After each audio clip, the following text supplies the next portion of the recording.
Quiet ka na. Wala mag-uusap. Mag-distancing. Good morning sa lahat. Kamusta po kayo? Hello! Ano ba yan? Gutom na ba? Hindi pa nga tayo nagsisimula eh. Ano ba? 30 minutes pa lang ha. 30 minutes pa lang tayo. Kamusta na? Every time na tayo mag-start. Parang hindi ako kumbinsido okay kayo eh. Talagang parang ano eh, parang may kulang eh. Gutom na ba? Gusto nyo kain muna tayo bago tayo magsimula? Mahaba po. Ako po. Abutin tayo dito ng mga alas 5 siguro. Well, anyway, magandang umaga sa ating lahat at I'm sure marami tayong pinagdadaanan ngayon dahil siguro may mga kamag-anak tayo na andun sa mga probinsya, lalo na sa tawag dito, sa Mindanao at sa Visayas. Sa Siargao, nabalitaan ko. Pastor Liz, kamusta yung mga taga Siargao? Grabe daw doon, walang kuryente. Walang signal, walang light. Naalala ko to, nung ilang taon ago sa Mindanao, yung bagyong Sendong. Sa magpapasko din yun eh. Tapos may nangyari na sobrang baha din na kahit Pasko na, yung mga tao doon, naglilinis pa rin ng mga putik. Anyway, we're not here to discuss that today. We're here to discuss about and praise God. Ready na ba tayo? Okay, amen. So, pasensya na po kayo. Una-una, hihingi na agad ako ng pasensya sa inyo. Kasi ang dala kong salita ngayon ay medyo mabigat talaga. I was supposed to preach about the life of Jabez. Pero when I was preparing last night, ang binigay sa akin ng Panginoon ay mas mabigat. And there's a word, hindi ko po ano to, pero hindi ko masabi kung saan galing, sa panaginip ba o sa mga, na pag hindi nagbago ang iglesyang to, may mas mabigat pang mangyayari. So hindi ko alam kung sino ang kailangan magbago o kung ano ang kailangan magbago.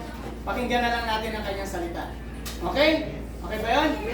Okay, praise God. So, nakikita niyo po siguro ang akin pong ito pag nakaganyan, di ba, parang Pasko yan, Christmas. So, kapaskuhan nga ngayon. Well, alam niyo po ba na dito sa Pilipinas, lamang ang bansa na nagsiselebrate ng Christmas ng 4 na buwan. Tama ba? Pagtugtong ng September, Pasko na. Pagpunta mo sa mall, makikita mo na may mga tugtog na ng pamasko. Sa Facebook, lumalabas na si Jose Marichan pagdating ng September. So, dito lamang sa Pilipinas, nangyayari ang selebrasyon ng Pasko na umaabot ng 4 na buwan. Ang tanong, Pasko nga ba talaga ang sineselebrate? O 13 month? O regalo? O kung ano? Hindi natin masabi, no? Ayoko ding mamusga, pero alam naman po natin siguro kung ano ang sineselebrate natin. So, sa panahon ng Paskuhan, makikita natin sa lansangan, kagabi nasa Pampanga kami, makikita nyo lahat ng mga kalsada napakaganda ng ilaw dahil sa mga nagbebenta ng mga pailaw. Mga parol. Ngayon, hindi na ganong uso to eh. Pero, isang tatak ng Pasko ay ang mga parol. Aside sa mga parol, ang tinatawag na simbang gabi. No? Usong-uso yan, simbang gabi, lalo-lalo na kung ikaw ay nabibilong sa mga ating mga kapatid na mga Katoliko, sila po ay gumagawa ng simbang gabi. Nagsisimula po ito ng kada 16 ng Disyembre. No? Tapos, siyempre, hindi po mawawala ang Noche Buena. So, sino may handang ganito sa bahay nila sa December 24? Imbitahin nyo naman ako. May lechon kayo, hapon, ano pa yan. Pupunta talaga ako kahit malayo kami. Huh? So, una, hindi natin nakakalimutan sa panahon ng Kapaskuhan, yung pagre-reunion. Pag Pasko, dyan, magtitipon-tipon ng mga mag-anak dahil nga, hindi ko masabi, dahil ba, ay, punta tayo doon kasi naging kag-ulgalian din namin mag-asawa na pag ganyan mga may Pasko, uy, punta tayo doon kila ano kasi may pagkain doon at makakuha ng pera yung mga bata. Tama ba? Po, okay. Huwag kayong mag-alala, pare-parehas na naman tayo. Tapos, syempre, hindi nawawala na nag-e-expect tayo ng regalo.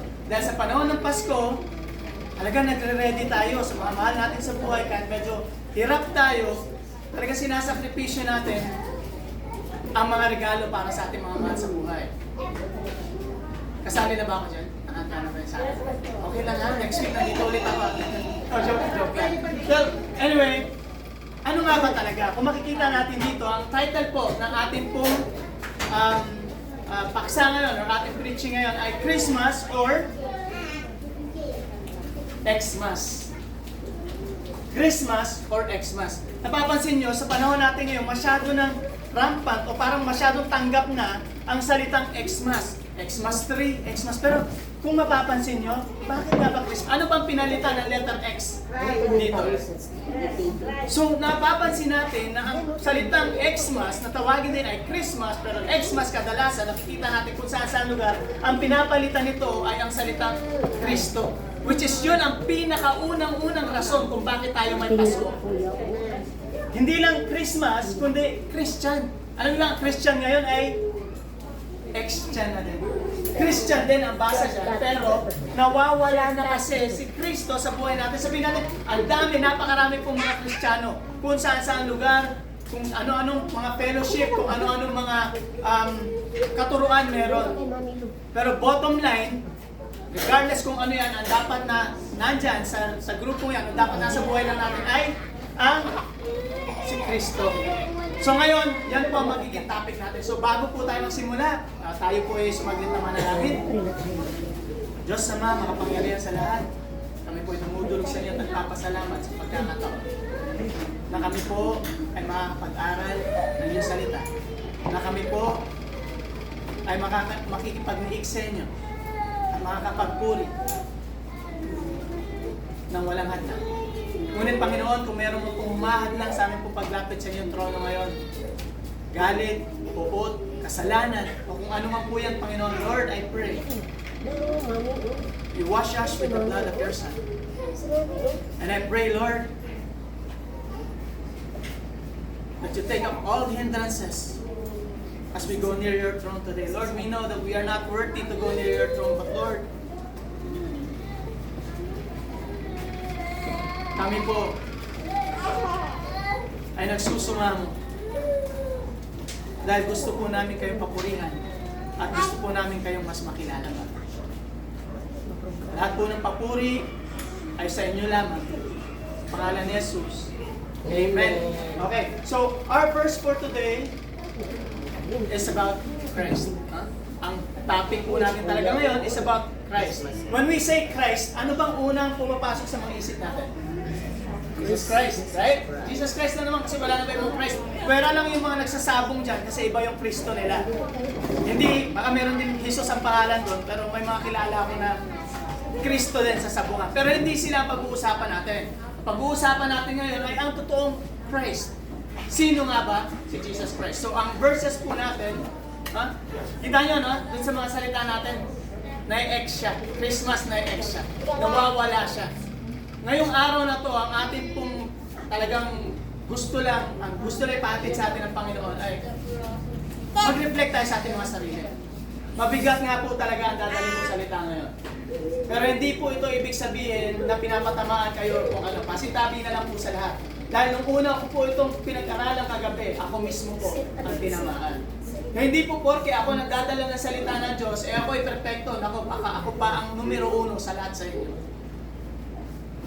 Kaya, kapatid, sama-sama po natin pag-aralan ng salita ng Diyos. Maging open po tayo kung ano mo po ilalabas ng mga salita. At nasa sa atin po ang reaksyon. Tatanggapin ba natin ito o hindi? Yun nga lang, talagang may mabigat na message na inaano sa atin. Either we change or He will change us. Tandaan niyo yun.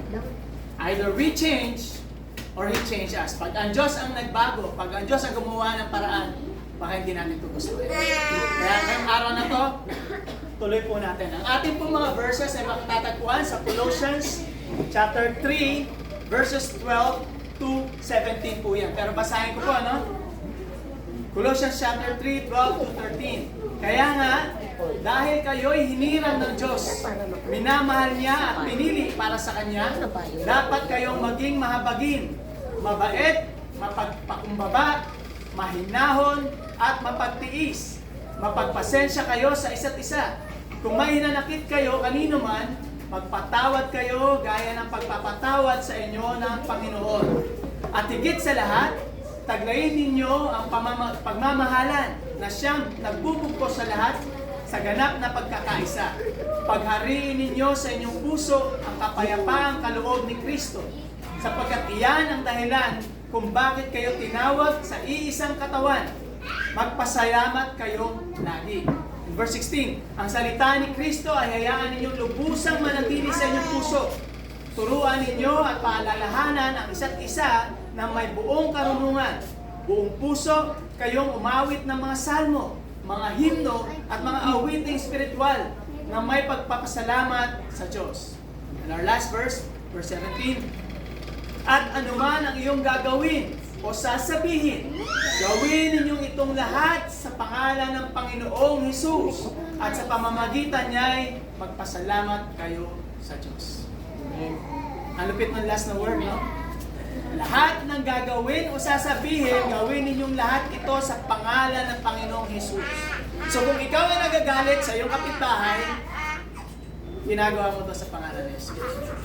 Kung ikaw ay nagalit, so kung kanino man, ginagawa mo ito sa pangalan ng Hesus. Hindi man, indirectly man natin itong at hindi man natin itong gusto, pero that's the truth. Ang sinasabi ng Biblia na dapat ang lahat nating ginagawa bilang mga Kristiyano ay para sa Panginoon lamang. Amen? Okay. Simulan po natin. Ang acronym po natin ngayon ay ang salitang Christ. No?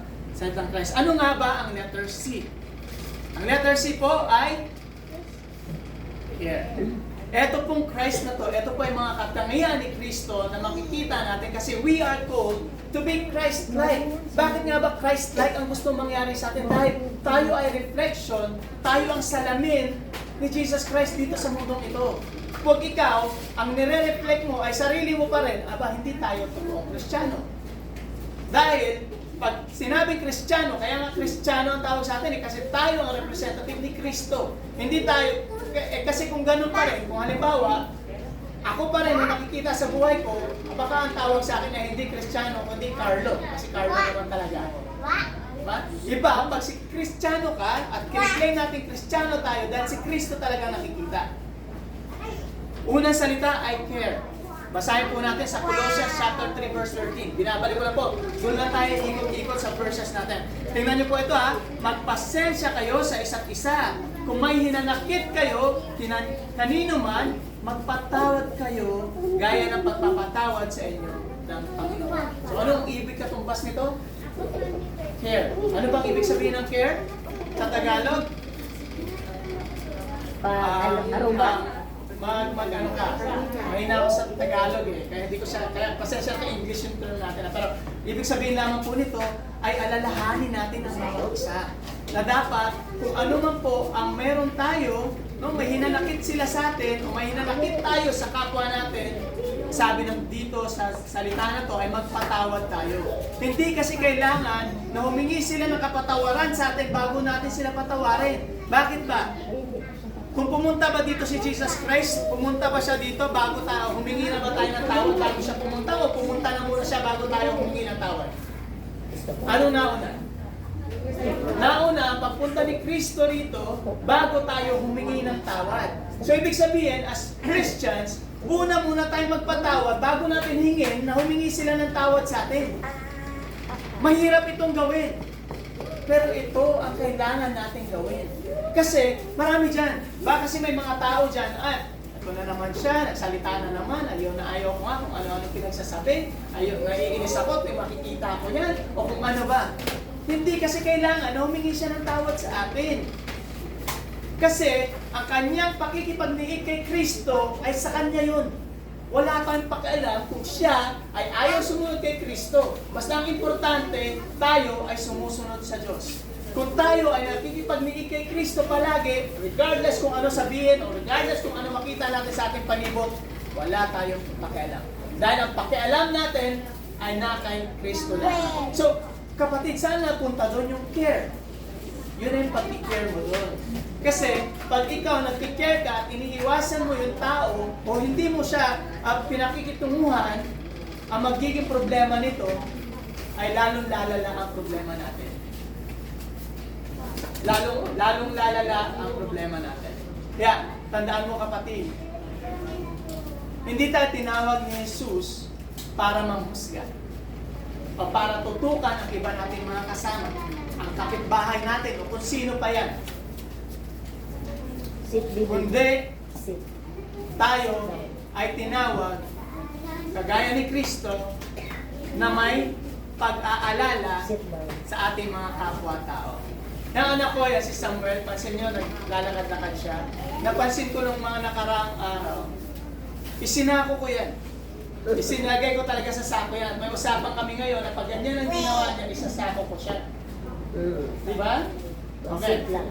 Alam nyo, hindi ko siya sinako dahil hindi ko siya mahal. Kailangan natin minsan gumawa ng mga bagay-bagay na mabibigat sa kalooban natin para ipakita sa mga tao ko na mahal natin sila. O totoo, sinako ko talaga siya. Pero hawak-hawak ko. Umupo siya agad. At ngayon, after ko siyang maisako, sabi niya sa akin, opo, doon lang siya nag-upo-upo. Hindi naman pero saglit na saglit lang yun. Baka may mga taga-DSWD yan, sorry Parang ko lamang po yun ang pagturo. May masasako kong bata mamaya. Mamaya, sako na naman. May masasako kong bata kasi Down, galaw na galaw. sako Pero, na naman, sir. eto po mga kapatid, ay isang katotohanan sa ating mga Kristiyano na pag meron tayong mahal sa buhay, kung kailangan natin silang tiisin, kailangan natin silang tiisin. Sit lang. Kung para lang na makuha nila ang message. Pero hindi pwede, natiisin lang natin sila. Sit lang. Importante na pinagdadasal din talaga natin sila. Kasi pag hindi natin sila pinagdadasal, tiis ka na ng tiis dyan, walang pahinat na ng ginagawa mo. Okay, tingnan natin ang example ni Jesus. Tingnan natin ang example ni Jesus. Kasi si Kristo nga ito. Ano nga bang kahulugan? O ano bang example na sinasabi na kikira siya? Matthew chapter 20 verse 28. Sapagkat maging ang anak ng tao ay naparito, hindi upang paglingkuran, kundi upang maglingkod at ialay ang kanyang buhay sa ikatutubos ng marami.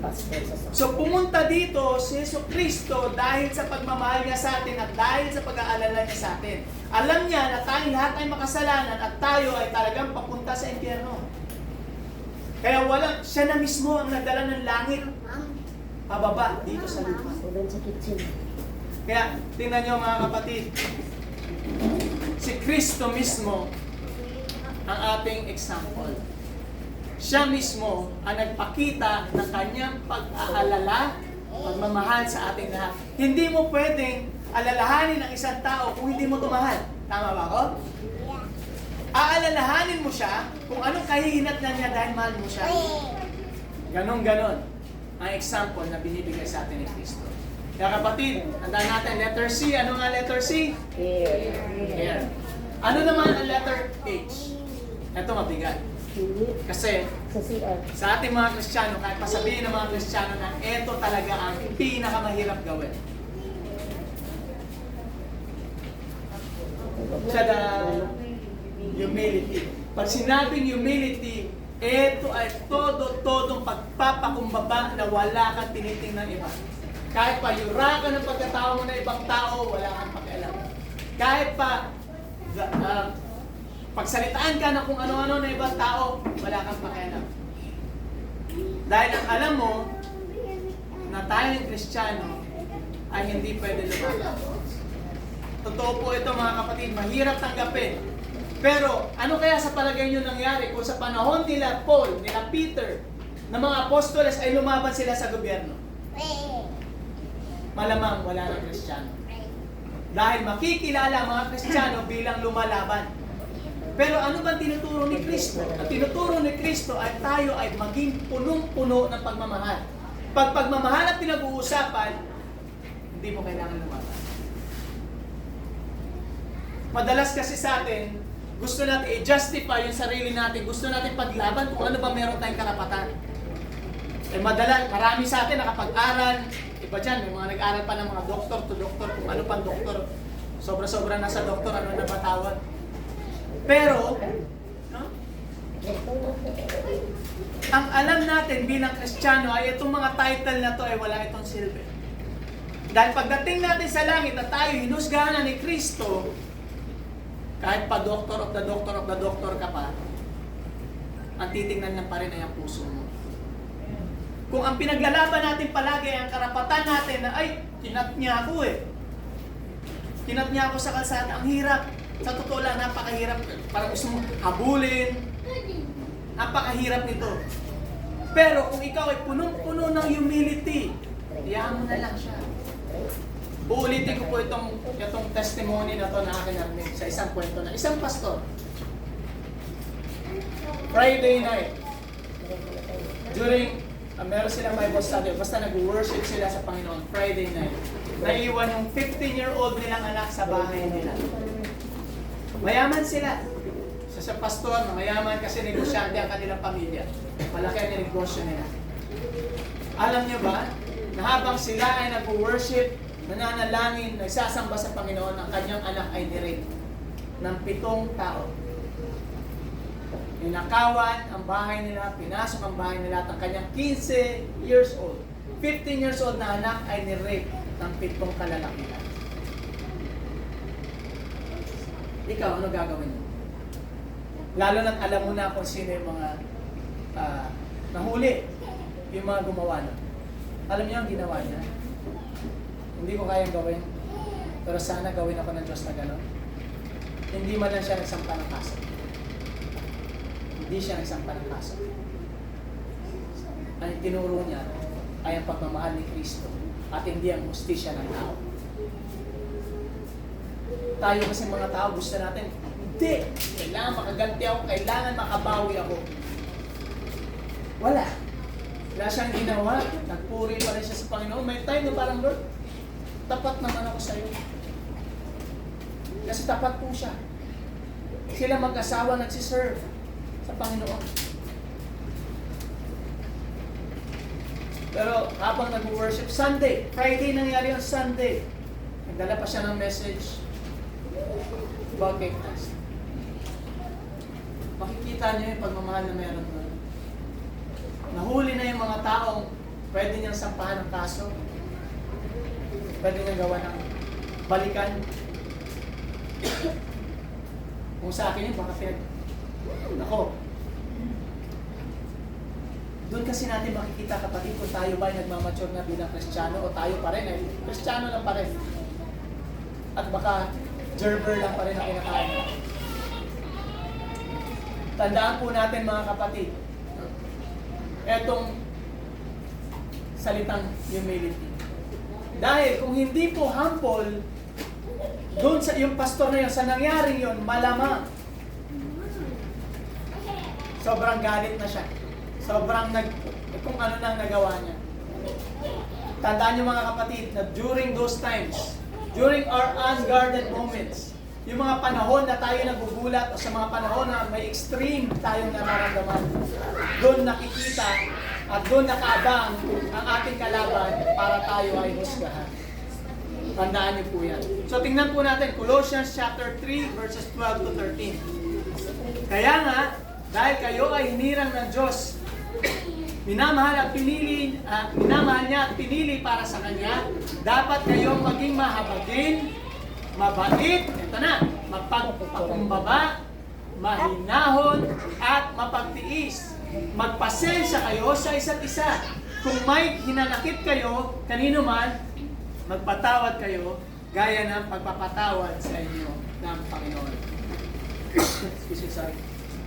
Klarong-klaro, no? Kung mapapansin nyo, sa 5 salita na yan na nagsastart sa letter M, mahabagin, mabait, mapagpakumbaba, mahinahon, mapagtiis. Nasa gitna ang mapagpakumbaba. Bakit? Hindi ka pwedeng maging mahabagin kung wala kang pagpapakumbaba. Hindi ka pwedeng maging mabait kung hindi mo kayang i-control ang iyong pride. Hindi ka magiging mahinahon kung ang pride mo ay pataas. Dahil nga, paano ka magiging mahinahon? Eh, pride ko eh. At hindi ka magiging mapagtiis kung wala kang pagpapakumbaba.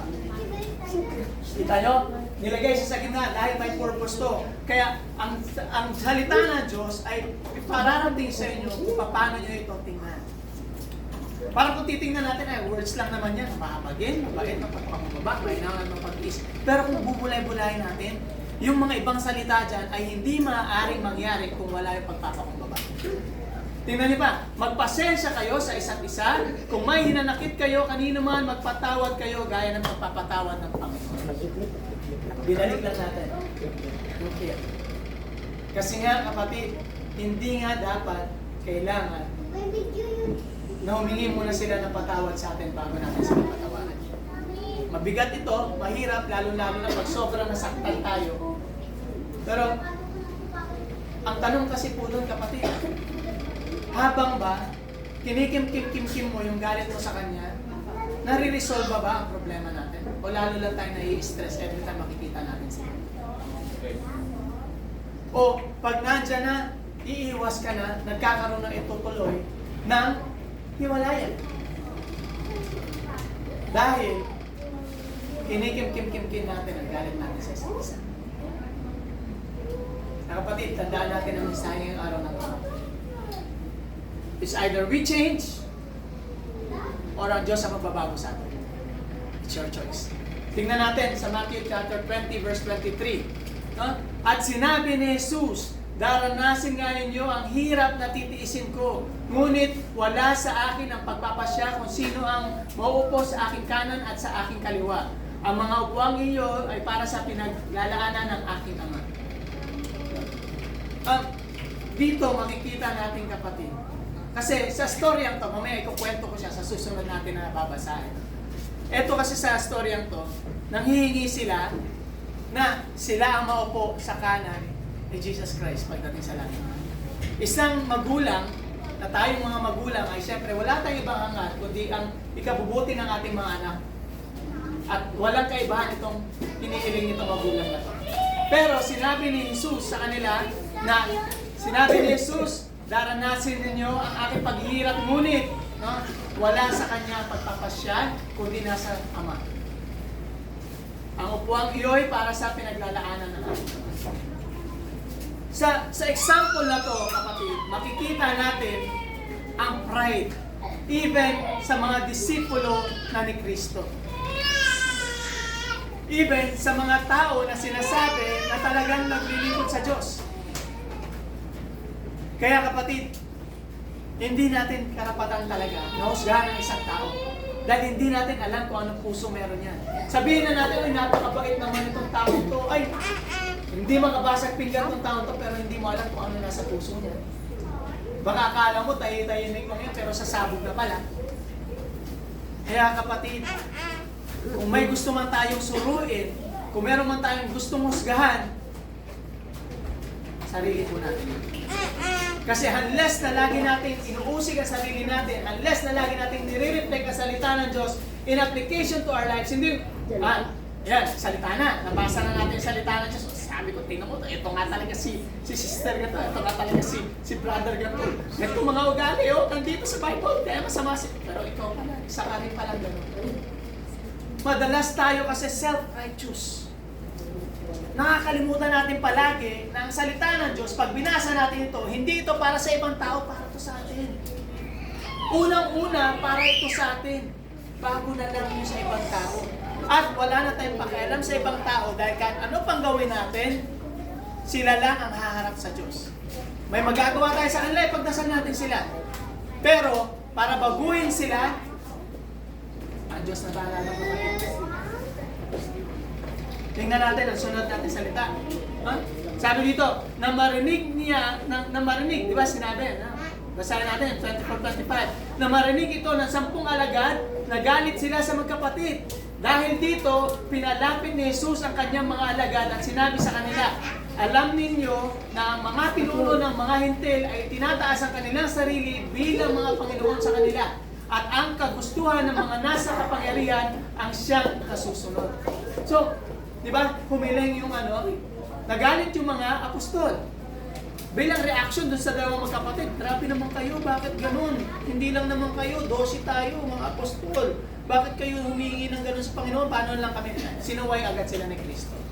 Narinig ni Kristo. No? Yung sinabi ng mga apostol. Kaya sabi niya, di kayo dito. Pinalapit ni Jesus ang kanyang mga alagad at sinabi, alam nyo na ang pinuno ng hintil ay tinataas ang kanilang mga sarili. So, sinabi ni Jesus, Ano nga ba ang difference nyo sa mga hintil? Kasi ang mga hintil, ganun din naman ang ginagawa. So parang sa atin, ang ibig sabihin ni Jesus sa atin, kung sa atin natin ito i-apply, anong kaibahan mo bilang Kristiyano? Kung ang mga ginagawa mo ay katulad lang din ang ginagawa na hindi Kristiyano. Kung lagi pa rin tayong tinitingnan natin ang mga sarili natin, aba, bakit ganon? Alam niyo po ba sa trabaho ko ngayon? Balik po ako sa normal na, ay hindi naman rank and file. May natungkulan pa rin, pero hindi na yung talagang pinakamataas. At the moment na na-realize mo yun, parang napag-isip ako, Lord, ikaw na bahala sa akin dito. At nung nakausap ko, yung mga boss ko, yung mga kasama ko sa trabaho, nasabi ko na, mas may alam naman ako dito. Pero, pride lang po yung umirat sa akin. Kasi masabi natin na sila ay mga bago kumpara sa akin. Ako'y matagal na, sobra na yung aking kaalaman, pero ang Panginoon ang maglalagay sa iyo kung saan ka dapat. Hindi mo pwede ipagpilit sa Panginoon na ikaw yung maging boss, pero ang gusto niya, nandiyan ka lang. Unless na matutunan mo na tanggapin kung saan ka nilagay ng Panginoon, hindi mabubuo sa atin ang humility o ang pagpapakumbaba. Kung sa palagay mo ay lagi ka nauungusan ng ibang tao na sila ay mas magaling para sa iyo, kapatid, hindi naman pagalingan to eh. Hindi ito pagalingan. Ang ating pong relasyon sa Panginoon ay puso sa puso. Puso ng Diyos at puso natin, hindi sa magaling tayong kumanta, hindi sa magaling tayong magdasal, hindi sa magaling tayong gumawa o mag-preach o kung ano pa. Puso sa puso ito. Puso ng Diyos at puso mo na siyang nagniniit sa bawat isa. Kaya nabubuo kung sino at kung talaga bang ikaw ay kay Kristo. Meron ako mga kilala. Dati, mahilig din po ako kasi kumakanta ako. Pag meron akong marinig na medyo wala sa tono, medyo parang nadala ako sa gilid pero natatawa-tawa ako mga ayaw ko naman siyempre parinig sa akin na alam kong wala siya sa tono, no? Pero alam niyo ba, doon ko natutunan na baka naman mas nagugustuhan pa ng Diyos ang kanyang kanta kahit wala siya sa tono kaysa sa akin na nasa tono. Bakit? Baka naman yung puso niya ay mas maganda sa puso mo. Kaya kapatid, huwag mong sabihin ang sarili mo na, ay, ito lang kaya ko eh. Ito lang ako eh. Ayun, magaling yun. Si Pastor Tim, magaling kumanta yun. Marunong mag-gitara yun. Ano pa? Kapatid, hindi ganun. Kaya tandaan nyo, ang ating pong salita ngayon ay huwag talaga natin ikumpara ang sarili natin. Etong buong mensahe pong ito ngayon ay reflection ng bawat isa sa atin. Hindi ko to sinasabi para kay Sister Tere, hindi ko sinasabi para kay kung kanino pa dyan, para sa asawa ko, sa lahat sa inyo. Ito po ay sinasabi dapat natin sa mga sarili natin. Tuloy po natin, in verse 26 to 28. Sabi dito, hindi ganyan ang dapat umiral sa inyo. Sabi ni Jesus, hindi ganyan ang dapat umiral sa inyo. Sa halip, kung nais ninyong maging dakila, dapat kayong maging lingkod sa iba. At kung sino man sa inyo ang nagnanais maging una, ay dapat maging alipin ninyo. Sapagkat maging ang anak ng tao ay naparito, hindi upang paglingkuran, kundi upang maglingkod at ialay ang kanyang buhay sa tutubos ng marami. Napakasarap pakinggan at napakaganda tingnan. So hindi ito paligsahan, paunahan, pagalingan kumanta, pagalingan mag-preach. At hindi natin kaya justify na ikaw nagsisilbi ka talaga sa Panginoon at ibabalik mo kung ano yung ginagawa mo sa Panginoon. Hindi pwede na ako, Lord, puyat ako, lagi ako sasamba, lagi ako nag-pray sa inyo, dumadalo ako ng mga daluhin sa simbahan, gawain sa simbahan. Hindi pwede ganoon. Hindi pwede natin ito ibalik sa Panginoon. Dahil kahit anong gawin natin, magpasay ka man dyan, hindi ka na matulog, huwag ka man kumain buong taon dahil sa pag-aayuno, mag-fast ka man ng 10 araw. Pero ang ugali mo, ganun pa rin, at ang puso mo hindi pa rin tama kay Kristo, pasensyahan tayo. Kagaya ka lang, may isang pariseo na pagdating niya doon sa simbahan, sa sinagoga, nagdadasal siya, Lord, ako Lord, nag-aayuno ko. Lord, ako nagbibigay ako ng aking ikapo. Lord, ako maayos ako, nagsasamba ako sa inyo. Hindi ako katulad ng tax collector dyan. Tax collector dyan, mga madadaya. Hindi kasi dapat gano'n. Hindi natin dapat iangat ang sarili natin pagdating sa paglilingkod sa Panginoon. Kasi kanya-kanya tayo ng tawag. Kaya huwag din natin ikumpara ang sarili natin na porque halimbawa, ikaw, hindi ka nakakadalo kada linggo dahil may ginagawa ka. Hindi kasi gano'n ang pagmamahal at hindi gano'n ang turo ni Kristo. Ang turo ni Kristo sa atin ay kasi hindi natin talaga masabi kung anong sitwasyon ilalagay ka ng Panginoon eh.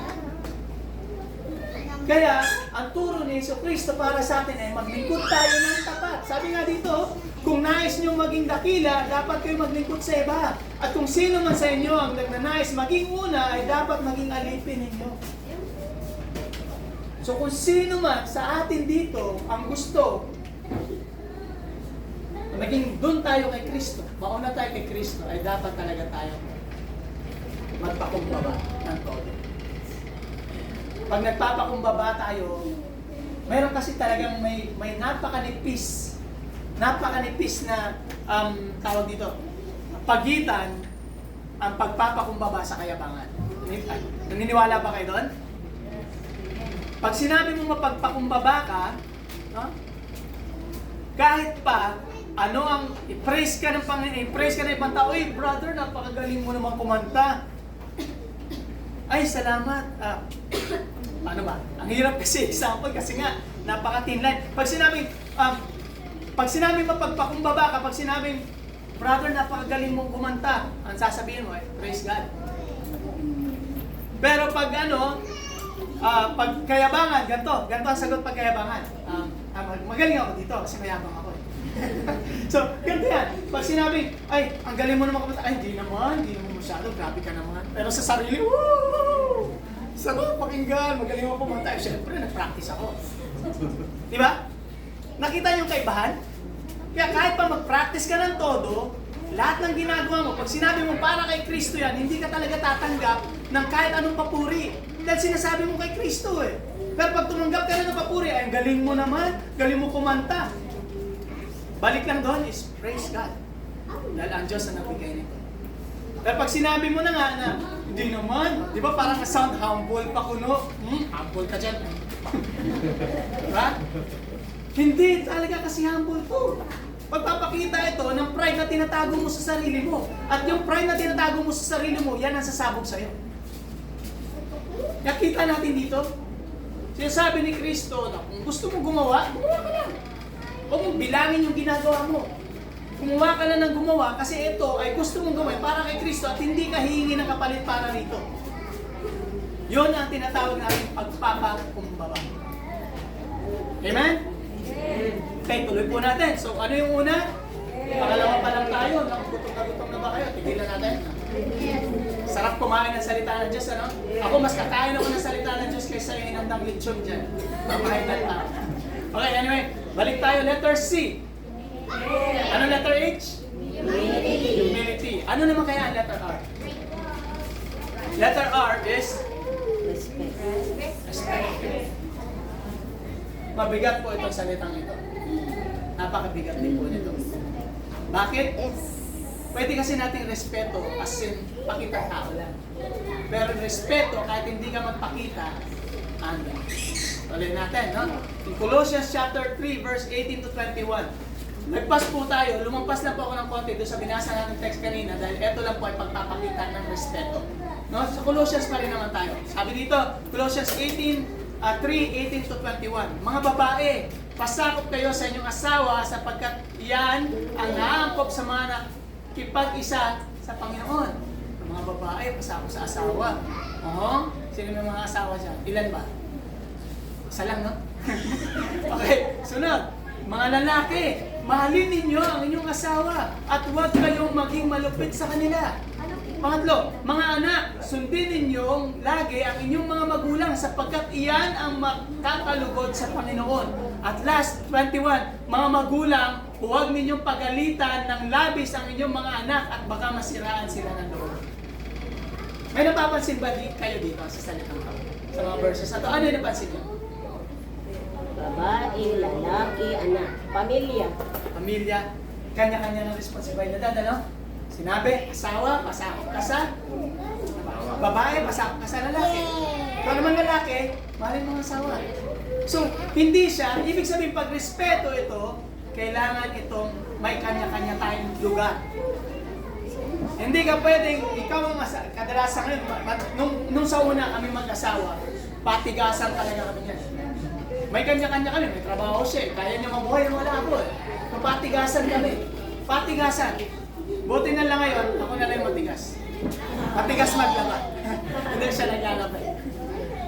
Patigasan. Bakit? Kasi nga po, no? Kasi nga po, yung respeto ay hinihingi natin sa kapwa. Tandaan ninyo, hindi ito hinihingi. Base sa example na to, di ba may kasabihan na, you will earn my respect. Mali po ito. Base sa binabasa natin, hindi kailangan i-earn ang respect kasi kailangan na natin itong ibigay. Regardless kung sino yung taong yan, kailangan natin ibigay. Kung halimbawa, ang gusto mong maging asawa sino ba? Hindi yun na nakuha mo.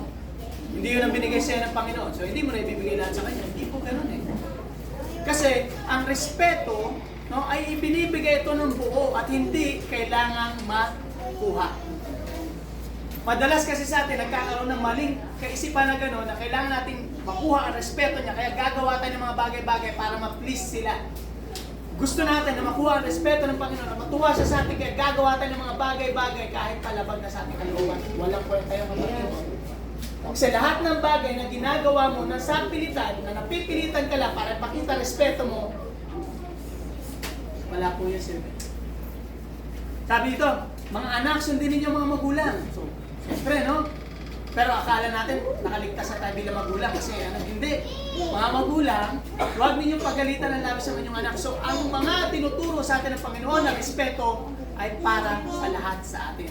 Meron tayong kanya-kanyang mga lugar at regardless kung ano pa yan, ay kailangan natin ito ibigay. Halimbawa, sabihin na natin dito sa ating gobyerno, di ba? Marami tayong mga nakikita mali, marami tayong nakikita hindi natin gusto. Bakit sila nakaupo? Hindi kasi ganun. Kadalasan, ito nga nakakalungkot sa totoo lang, kaya hindi ako nakikialam sa politika. Dati kung makikita niyo mga post ko sa Facebook, add niyo ako, okay lang naman, i-add ko rin kayo.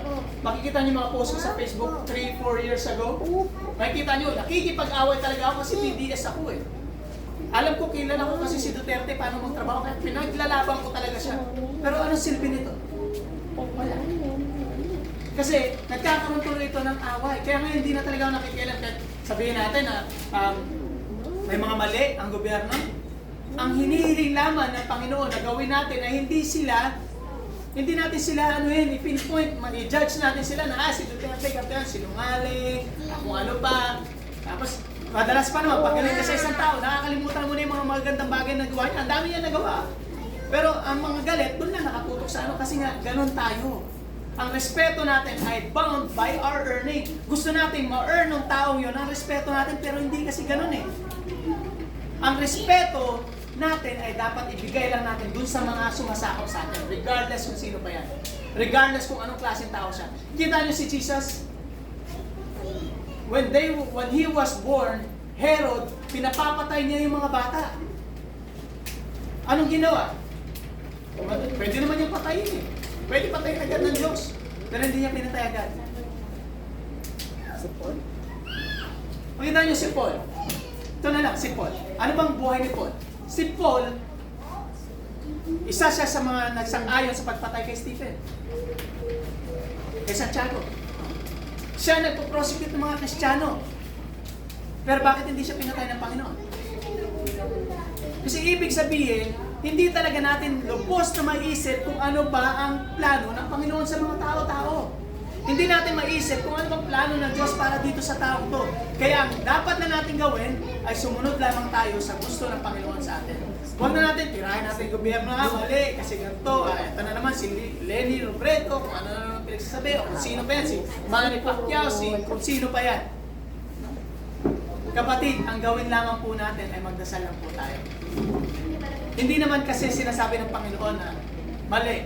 No? Pero kung merong mang mali na napapansin natin sa kanila, dalhin natin ito sa Panginoon. Huwag natin ito dalhin sa Facebook, huwag natin ito dalhin sa lansangan, huwag natin ito dalhin sa ating mga kausap. Bakit?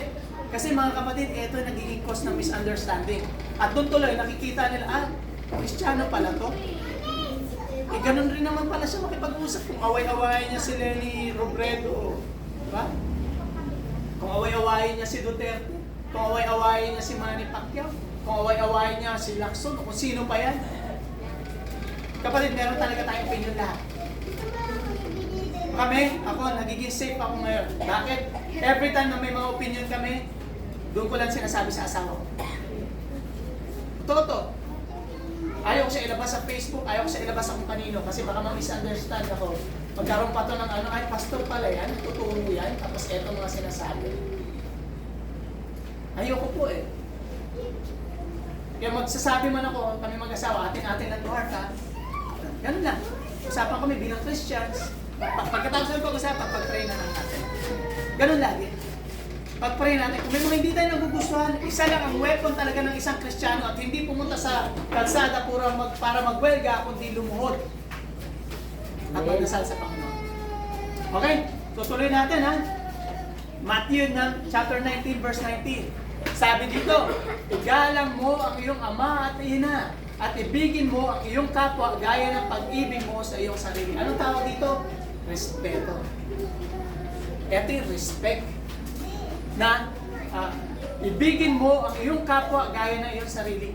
Pag mahal mo ang iyong sarili, bibigyan mo the best dito. So dapat, ang best din natin ang binibigay natin sa kapwa natin. Hindi natin binibigay kung ano yung mga tira-tira natin. Mas madalas ganun eh. No? Ay, hindi na nagagamit, bigyan na natin. Yung mga best natin, syempre sa akin, hindi ko nagagamit eh. Ang hirap, no? Pero wala talaga tayong magagawa kasi etong sinasabi eh.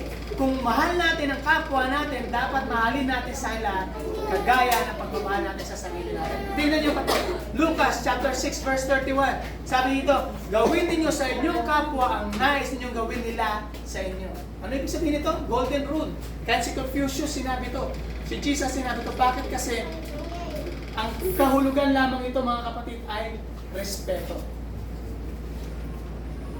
Kailangan gawin natin sa kanila. Tingnan mo itong verse na ito, itong Lucas 6:31. Sinabi ba dito na gawin ninyo sa inyong kapwa ang nais nyo gawin? Gawin ninyo sa inyong kapwa na gusto nyo. Hindi nakalagay dito na yung gusto nyo lang, di ba? Nakalagay dito sa inyong kapwa. So, ibig sabihin lahat. Regardless kung kaaway mo yan, hindi mo siya gusto, sa palagay mo, masyado siyang arrogante para sa'yo, sa palagay mo, masyado siyang, ano ba itong term na ito? Epal, o kung ano ba? Sorry ha, sa term. Wala akong maisip na iba salita. Pag ganun, regardless, kasi ang turo ng Panginoon sa atin ay pagmamahalang, mahalin ang kapwa natin, gaya ng sarili natin. At wala sinabi dito na after natin silang respetuhin ay hihingi tayo ng kapalit. Basta bigay lang natin to, ang Diyos ang bahala magbigay ng kapalit. Amen? Okay, tuloy natin. Letter C, care. Letter H, humility. R, ano nga yun? Respect. Ano naman kaya letter I? May premyo ang mga kamula. Ano? Integrity. Muntik na, malapit na. Ano? Wala? Sanctify. Inspiration, inspire. Diba, makikita niyo po itong lahat. Ito yung mga ginawa talaga to ni Kristo. No, hindi ito basta lang na sinabi natin dito, hindi ginawa ni Kristo. Biniglayan na natin siya ng definition. Hindi. Ito talaga ang buhay ni Kristo. Makita natin, ano ba naging buhay ni Kristo dito? Diba, siya ay nag-inspire sa lahat. So bilang Kristiyano, para masabi na talaga nandito sa atin si Kristo ay dapat nag-i-inspire tayo. Hindi tayo yung tayo pa yung anong tawag dito? Pasaway. May term eh. Imbis na, i-inspire mo siya, sige, tuloy mo lang yan, tayo pa ay, discourage yun. Imbis na i-inspire mo siya, dinidiscourage mo, hindi ka naman magaling kumanta, huwag ka na kumanta. Magbasa ka na lang, sige, basahin mo lang. Sa isip ka na lang kumanta kasi baka marinig nila na hindi maganda boss. Hindi ganun, kapatid. Pag sinabi inspire, talagang dapat, ay, halimbawa may isang tao, lalo na pag gusto nito magsilbi sa Panginoon, encourage mo siya. Pag siya nada-down, encourage mo siya. Ganon ang ginagawa ng Kristo ang example sa buhay natin. Tingnan nyo, in Colossians chapter 3 verse 16. So balik na tayo Colossians ulit ha. Ang salita ni Kristo ay hayaan ninyong lubusang manatili sa inyong puso. Turuan ninyo at paalalahanan ang isa't isa na may buong karunungan, buong puso niyo umawit ng mga salmo, mga himno, at mga awiting espiritual na may pagpapasalamat sa Diyos. So anong sinasabi dito ni Paul? Ang sinasabi ni Paul dito ay mag-inspire tayo bawat isa. Turuan, paalalahanan ang isa't isa ng buong karunungan. Hindi pagmamarunong. Iba po yung nagmamarunong ka kaysa sa buong karunungan kang tumutulong. Marami dyan sa ano, kahit saan, actually, marami dyan may masabi lang, mema lang, nagmamaro lang. May mga ganung mga term ako naririnig eh. Lalo na sa Facebook, na ano kayo, oh, ito na naman, nagsalita na, mema lang. Sa totoo lang nung una, hindi ko alam ano ibig sabihin ng mema. Yung pala, yung anak ko kasi at asawa ko, magaling sa mga ganyan eh. Sila nakakalam kasi mga newer generation na sila ako. Yung mema pala, ibig sabihin nun, may masabi lang. At yung nagmamaro, kala ko bagong term siya na, yung pala nagmamarunong lang. So, at sinasabi po dito, no, ay hindi po ganun. Magturo tayo ng buong karunungan. At saan nanggagaling ang karunungan natin? Sa Espiritu Santo. Kaya, paano mo masasabi na makakaturo ka ng buong karunungan kung wala naman sa iyong Espiritu Santo? Paano mo masasabi na ang pagtuturo mo ay ang pagpapaalala sa bawat isa, samantalang ang puso mo ay hindi tama? Kaya kapatid, tandaan po natin, no? Ang salitang inspire ay ito po ay i-uplift natin ang bawat isa. Naalala nyo dito nung tinuro ko din before, na isa sa mga responsibility natin mga Kristiyano ay i-uplift ang bawat isa. Hindi na, ganyan naman mga ugali niyan. Hindi ganun. Alam ko mga, alam ko yan, si ano, nag-ugali yan. Ayaw mo niyan. Hindi po ganun. May napapansin kang hindi maayos sa kanya, pagpray mo. Actually, meron kami struggle na asawa ko ngayon. May mga gustong ipadating. Kaso sabi ko, Lord, ikaw ang bahala. And I will not indulge. Kasi ang gusto ko, ang Diyos mismo ang gumawa ng paraan. Paano ito maiaayos o kung paano ito Kasi ang weapon lamang tayo natin mga Kristiyano, tandaan nyo ito, ay ang panalangin lamang talaga. Hindi natin weapon ang magsalita o kung ano-ano pa.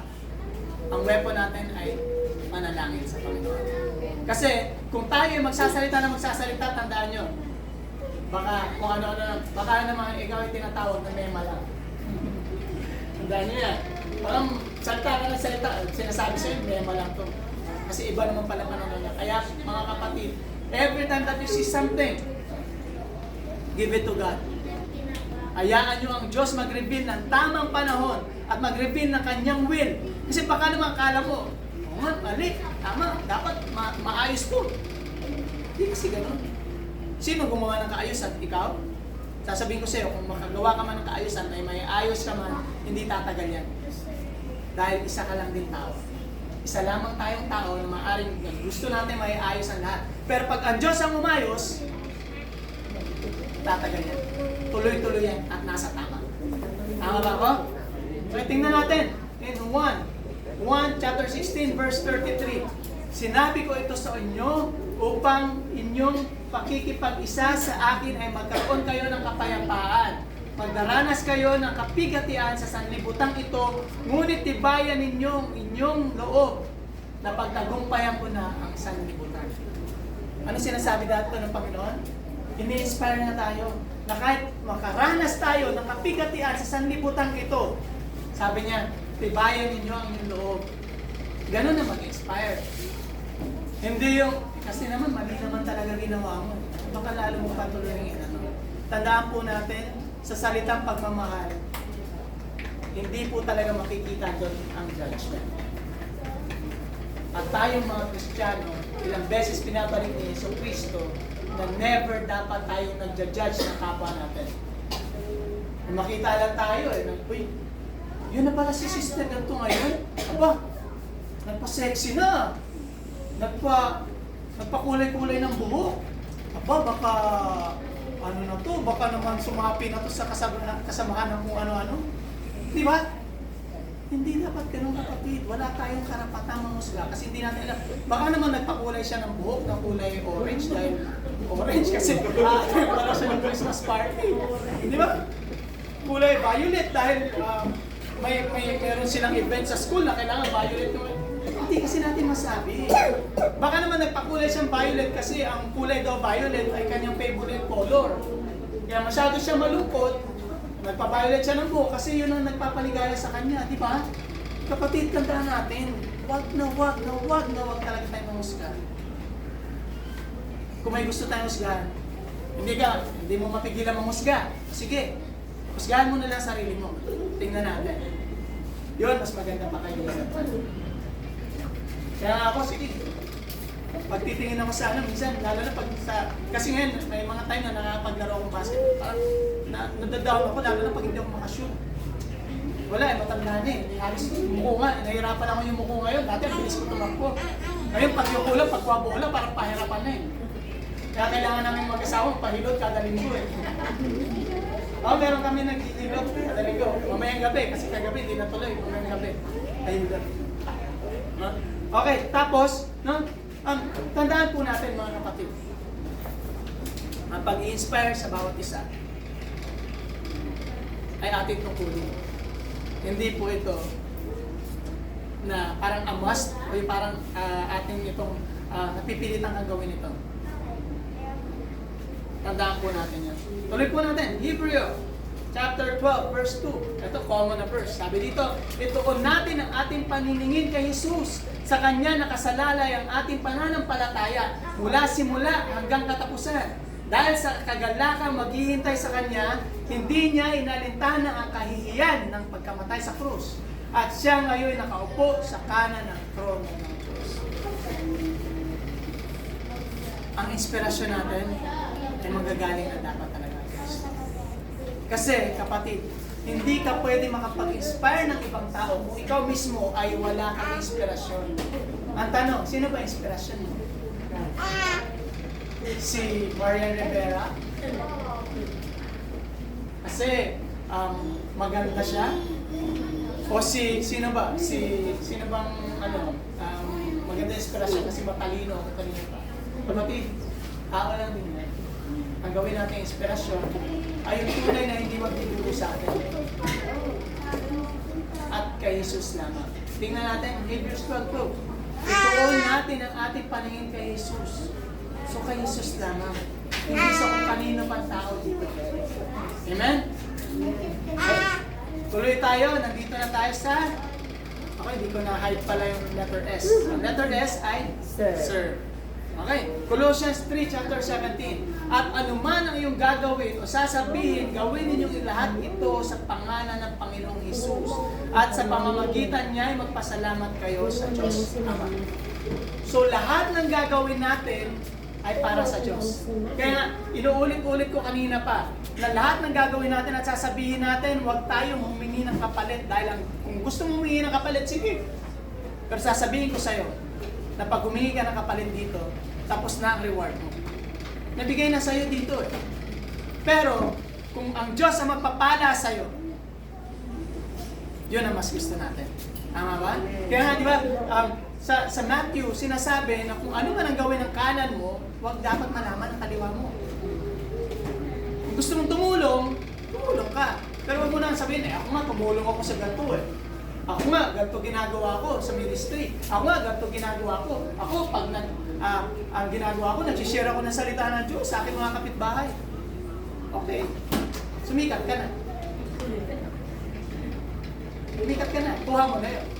So, wala ka na reward sa langit. Wala na. Nabigay na sa'yo reward. Sumikat ka na eh. Di ba?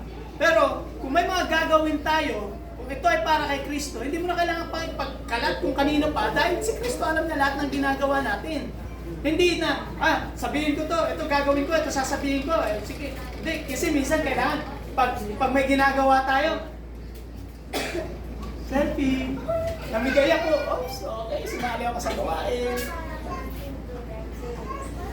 Kapatid, hindi na natin kailangan i-document lahat ng mga bagay-bagay na ginagawa natin sa mundo. Hindi natin kailangan na pag nagbigay tayo, picture na natin, binigay natin. Ito ang regalo ko sa iyo. Etong niluto kong napakasarap at natitikman ko ba yan? Baka lalo lang hindi ko sinasabi na kapatid. What I'm trying to say is, lahat ng gagawin natin o sasabihin natin, ito ba ay makakapaligaya sa Panginoon natin? Yun ang lagi natin ilagay sa isip natin. Pag nag-post ba ako sa Facebook, pag nag-post ba ako, makaka-inspire ba ako ng tao? O baka sabihin ng ibang tao, kaya careful masyado tayo, dapat mga kapatid. Pagdating sa pag-post natin, baka naman, pag sinabi, nag-post tayo, sabihin, ay, nagyayabang na naman to.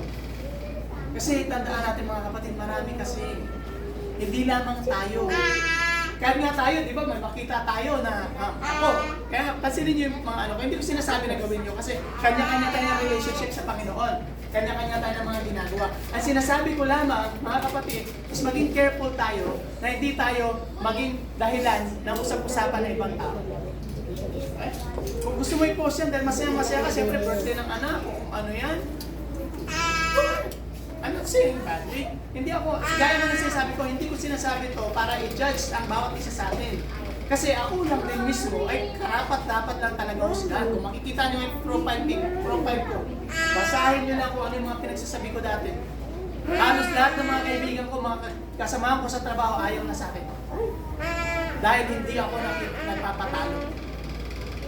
Sa Facebook lang yan, ha? Paano pa kaya sa normal na buhay? Di ba? Kaya, tandaan po natin ito lagi mga kapatid. Ano man ang gawin natin, ano man ang sabihin natin, ito ay para sa Panginoon. Gumawa ka na mabuti, good. Let God reward you. Hindi mo siya kailangan pagkalantaran sa mga tao. Kasi ang Diyos mismo ang magpapala sa iyo. Kung gusto mo ipagkalantaran niya sa bawat tao, kasi yun ang gusto mo, okay na. Pero nakuha mo na reward mo. Okay, tuloy natin. Lucas 19, verse 10. Ang anak ng tao ay naparito upang hanapin at iligtas ang naligaw. Mismo si Jesus pumunta dito sa mundo natin hindi para maging hari. When Jesus first came into this world, He didn't become a king. Kahit pa siya ay Diyos, hindi siya nagpaka-Diyos. Kahit pa siya ang anak, kahit pa siya ang pinaka King of Kings, Lords of Lords. Pero hindi niya ito claim nung nandito siya. Kasi pag i-claim niya, actually, may mga sinasabi siya, nagsalita siya ng gano'n, pero, di ba, nagiging katatawanan lang siya at nagiging parang, ano ba tawag dito, parang blasphemy lang sa mga tao, yung mga pinagsasabi ni Jesus. Bakit? Dahil hindi nila naintindihan ang sinasabi. Alam niyo ba si Paul? Si Paul, nung pinapatay niya si Santiago, nag-approve siya, sige, patayin niyo yan. Bakit? Kasi sa pananaw niya, yung pagkamatay ni Santiago ay nararapat lang. Bakit? Kasi si Santiago, ito pinagkakalat nila na si Jesucristo ay Diyos, hindi naman si Jesucristo, isa lang siyang impostor. Yun ang paniniwala nila nung time na yun. Kaya sa palagay ni Pablo, ang kanyang gawa, ang kanyang mga ginagawa na pagpapakulo ng mga Kristiyano ay nararapat dahil yun ang kanyang nasa isip. Hanggat nung time na papunta siya sa Damascus, kung kailan binuksan ng Diyos o pinalupan ng Diyos ang kanyang mata, nagbulag siya at nagpakilala si Jesucristo sa kanya. So maaari kung ano yung mga ginagawa natin ngayon, ay hindi natin masabi kung ano ang plano ng Diyos para dito. Kung may mga inuutos ang Diyos sa'yo, gawin mo lang. Kung nagdadalawang isip ka gawin ito, bahala ka sa buhay. Basta kung ano ang sinasabi ng Diyos at kung ano ang gusto ng Diyos, yun ang dapat natin ginagawa sa mga buhay natin. Last night, when I was preparing this, sabi ko, Lord, sobrang bigat nito. Maraming tatamaan dito. Maraming masasaktan dito. Gusto kong ibalik. Gusto ko yung life of Jabez na ito. Tapos habang nag-ano ko, Lord, bigyan mo ka sign. Ganun naman tayong tao, di ba? Lord, give me a sign. Pagbukas ko ng Facebook, alam niyo kung sino nandun? Mike Tyson. Kilala niyo ba si Mike Tyson? Ano si Mike Tyson? Magaling na tennis player? Ay, boxer. Mike Tyson, o, diba? Kita niyo, identity. Pag sinabi Mike Tyson, boxer. Tapos, slam dunk competition. Lord, bakit ito? Mga gusto ko sports na to. Yung pala, habang Nagpipray ako. Ano ba gusto mo ituro, Carlo? Gusto mo ituro, pray? Sarili mo o ako? Ay Lord, sige, susunod naman ako eh. Hindi ko sinabi ko, baka lang, baka makalusot lang. So eto talaga, kaya pasensya na kung may mga tinatamaan. Kasi pati ako, numero uno talaga ako tinatamaan ito. Numero uno talaga. Kasi ako, bilang tao, mas gusto ko ako yung pinagsisilbihan kaysa ako magsilbi. Mas gusto ko na ako yung respetuhin kaysa ibigay ko yung respeto ko. Mas gusto ko na ako yung laging pinapahalagaan kaysa magpahalaga sa iba. Yung mga kapatid, huwag niyo sabihin na matatamaan kayo, kayo lang. Ako din. Unang-unang ako ang tinamaan. Habang pinag-prepare ko pa lang to, ayoko nang tapusin eh. Kasi sa akin pa lang, wala na. Okay, tuloy po natin. No? Matthew chapter 20 verse 28. Sapagkat maging ang anak ng tao ay naparito, hindi upang paglingkuran, kundi upang maglingkod at ialay ang kanyang buhay sa ikatutubos ng marami. Paano kaya kung ang naging ugali ni Jesus Christ ay katulad sa atin? Na, bakit ako magpapakahirap? Bakit ako dadanas ng kung ano-anong kapighatian? Kung ano-anong problema, samantalang yung iba naman dyan, di naman tatanggap sa akin eh. Yung iba dyan, masabi lang na maniwala sa akin. Masabi lang na nakikinig ng salita ng Diyos, pero hindi naman talaga susunod sa akin. Bakit? Kung ganun ang ugali ng Panginoon, baka mga kapatid, wala tayo dito. Pero ang kanya kasi ugali, nang ibabaw talaga sa kanya, ang pagmamahal niya sa atin. Kaya regardless kung sumunod ka o hindi, ginawa niya ang isang bagay na kahit sinong tao hindi kaya gawin. May pagpakumbaba ng kanyang sarili, ubarin ang kanyang pagka-Diyos, at mapahiya sa lahat ng tao para lamang sa iyo at sa akin. Tuloy po natin. Letter T, ayan, hindi ko na natanggal, is teach. So, C is for share, H is for humility, R is for respect, I is inspire, S is to serve, and T is to teach. Ang tanong, kaya ba natin magturo? Sipon. Papailing si Sister Tere o biglang gumano si Sister Tere, baka kaya. Kapatid, hindi naman kasi kailangan na magaling ka magsalita para magturo. Bakit? Paano? Kamusta buhay mo? Ang buhay mo ba ay nakukunan ng aral ng ibang tao? Mas sumisigaw ang gawa kaysa salita. Kaya kahit paano, sabihin ko dito, magsasalita man ako about kay Kristo, kung hindi nyo ito nakikita sa buhay ko, maniniwala ba kayo sa akin? Okay, hindi ko sinasabing perfecto ako ha. Huwag na kayo maniwala sa akin sa salita ng Diyos. Siguro ako talagang mamamali din ako. Pero ang point is, no? Ang dapat natin ituro, ang dapat na nagsumisigaw sa mga buhay natin ay ang ating mga gawa kumpara sa ating mga salita. Madali magsalita, madali magsabi ng kung ano-anong bagay. Lalo na ngayon, di ba? Hindi naman sa pag-ano, pero alam naman po natin lahat na during time of election, ang dami dyan. Makikita mo sila mayor, makikita mo sila councilor, makikita mo sila. Pagkatapos ng election, di mo na makita. Ang dami pang akong binitawan. Bakit? Salita. Pero, makikita mo, yung mga taong gumagawa talaga, kahit hindi mo nakita, kahit hindi eleksyon, kahit ano pang panahon, kung gusto nyo tumulong, tutulong talaga yan. Na walang hinging kapalit. Yun dapat ang nakikita sa mga buhay natin at yun ay about sa pagtuturo. Ang pagtuturo mga kapatid ay hindi puro salita.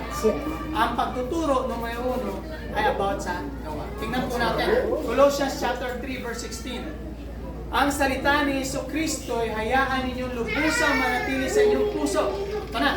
Turuan ninyo at paalalahanan ang isa't isa na may buong karunungan, buong puso kayong mawit sa mga salmo, mga himno at mga awiting spiritual na may pagpapasalamat sa Diyos. So, binalik natin. Kasi bakit nandun yung salitang turo? Pag sinabing turo, no? pag sinabing turo, ito ay sa buhay natin. Bakit nga ba pag sinabing turo dito? Makikita nyo naman, ano yung mga example? Umawit ng salmo, ng mga himno, spiritual, magpasalamat sa Panginoon. Ano to? Puro gawa. Diba? Pag sinabing puro gawa, hindi puro salita. Ang pagkanta ng mga himno, ito ay hindi, nagsasalita ka, kumakanta ka, pero hindi naman ito para sa katabi mo na marinig niya kung gaano ka magpalseto, lalo nung mga nung bata pa ako, pag may kumakanta na ang boses niya yung parang nanginginig-inig, mga ganon-ganon, parang, ay, galing niya kumanta, nanginginig-inig. Kasi ako pag kumanta ako dati, diretso lang. Sila yung mga tipong, mga ganon-ganon pa, ang galing kumanta. Pero kapatid, hindi ganun. Hindi mo kailangan magsisigaw ka sa pagkakanta dyan. Ang kailangan lang ng Diyos sa'yo ay puso. Kung paano ka kumanta. Kung paano ka magsamba sa Kanya. Kasi, ang pagtuturo ay araw-araw to na ginagawa dapat natin Kristiyano. When Jesus started this ministry, wala siyang ibang ginawa kundi turo. Pero bakit kapatid si Jesus puro salita? Hindi na siya puro salita. Marami siyang sinasalita, marami siyang sinasabi dahil ang kanyang karunungan ay higit sa ating kaalaman. Kaya may right siya na magsalita. Kasi kung wala siyang alam, may malang din siya. Pero hindi siya, alam niya lahat eh. Kaya nga pag gumawa siya ng mga parables, di ba pag nag-parable siya, kakaiba. Yung mga tao, minsan di siya naiintindihan. Kaya mismo yung mga disciples niya, tinanong siya, Lord, bakit pa pag nagsalita ka, puro parables? Ang sagot ni Jesus, kasi meron dyan na hindi makakaalam at hindi makakaintindi ng gusto kong sabihin. Pero naman dyan, na makakaintindi. Ibig sabihin na ang Holy Spirit kasi kailangan na meron tayong powers. So, sa buhay natin, sa araw-araw natin pamumuhay, dapat ang sinisigaw natin ay ang turo at ang pagmamahal ni Kristo. Tingnan pa natin ito. Titus chapter 2, verse 7 to 8. Sa lahat ng paraan, ito na, maging halimbawa ka ng mabuting ugali at maging tapat ka sa kagalang-galang sa iyong pagtuturo. Nararapat na pananalita ang lagi mong gamitin upang hindi mapintasan ninuman ang sinasabi mo. Sa gayon, mapapahiya ang ating mga kalaban sapagkat wala silang masasabing masama sa atin.